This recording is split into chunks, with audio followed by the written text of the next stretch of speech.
To trending now, and I showed you something earlier this week, something that went viral. The audience reaction at the Conservative Political Action Conference in Sydney last weekend when a former Liberal Minister, Nick Minchin, a Conservative, defended the Liberal Party. To be frank, I don't know that the Liberal Party needs a whole lot of changing. It has profound... I thought... calm down, will you? But sitting next to Minchin there was Tina McQueen, a Vice President of the Liberals, who's now in trouble with some of the party for what she said at the conference that got cheers. How glad she was that left-wing Liberal MPs like Trent Zimmerman and Dave Sharma had lost their seats. The good thing out of the last federal election is a lot of those lefties are gone. So we should rejoice in that. I mean, people I've been trying to get rid of for a decade have gone. So we need to renew with good Conservative candidates. The leader of the Liberal left in Parliament, Simon Birmingham, was furious today and said McQueen should quit for her disloyalty. Well, that's why I think she should reflect upon her position and that her position is untenable.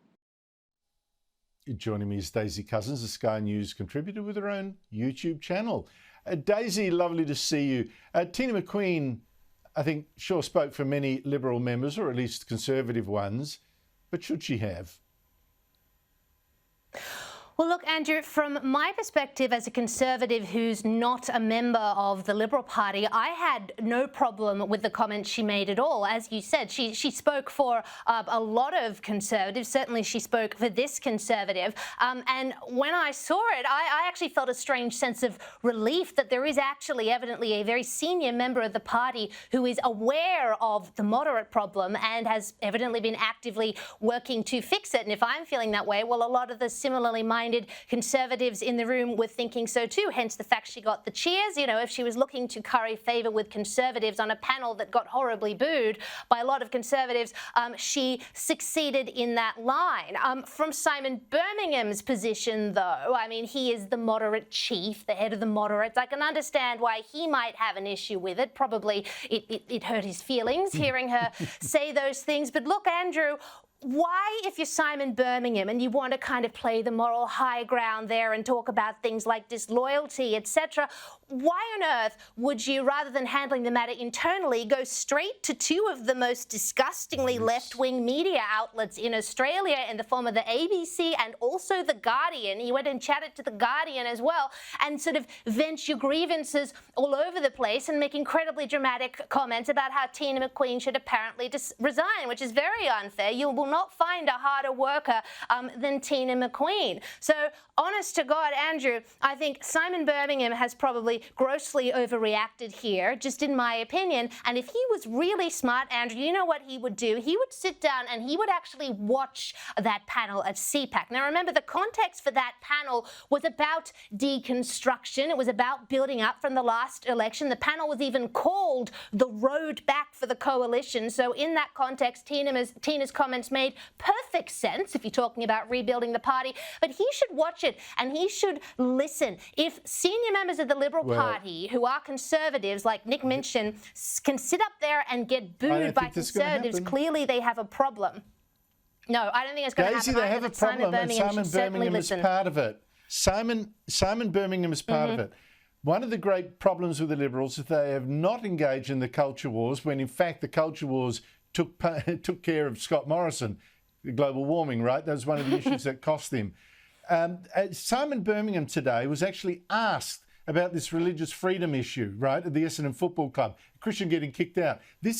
Religious freedom is a key Liberal cause, I would have thought. And he said, I don't know enough about it, I haven't read it, I haven't been following it. This is a senior Liberal and he didn't know. I mean, seriously. And that's why I think we Conservatives, we Libertarians and people of the Liberal Party, of which I'm not a member, they should take heart that Peter Dutton, at least, in the last 3 days, and it surprised me, has really gone hard on this issue, don't you think? I think so. I mean, it is great to see Dutton as opposition leader opposing things like this, you know, taking these good stances in the culture war. So that was incredibly refreshing. But yes, for Simon Birmingham to turn around and go, ooh, I don't know enough about it. Like, excuse me? It's a pretty black and white situation here. You know, he's felt and getting all the media coverage everywhere. Jeez, I can't believe exactly, it. wall to wall. Top of the... Oh my goodness! And I don't know. I mean, for heaven's sake, mate, what are you in the Liberal Party for if you can't take an interest in that sort of stuff? I've talked about the incredible intolerance of the tolerant left, and you know, this Essendon Football Club, perfect example. There was a spectacular example on Britain's BBC on Monday when this nurse said Conservative Party voters who were being treated by the National Health Service there should not be resuscitated if they were dying. Here she is. You want to treat them, and it eats you up. If you are there to do a job as a compassionate person, there are no resources, and you are told persistently on the news that, you know, care homes are being ring-fenced. It's a lie, and I'm sorry, but if you have voted Conservative, you do not deserve to be resuscitated by the NHS. Hang on. That is hard. That comment sure lit up social media, Daisy, but it also set fire to that nurse's career.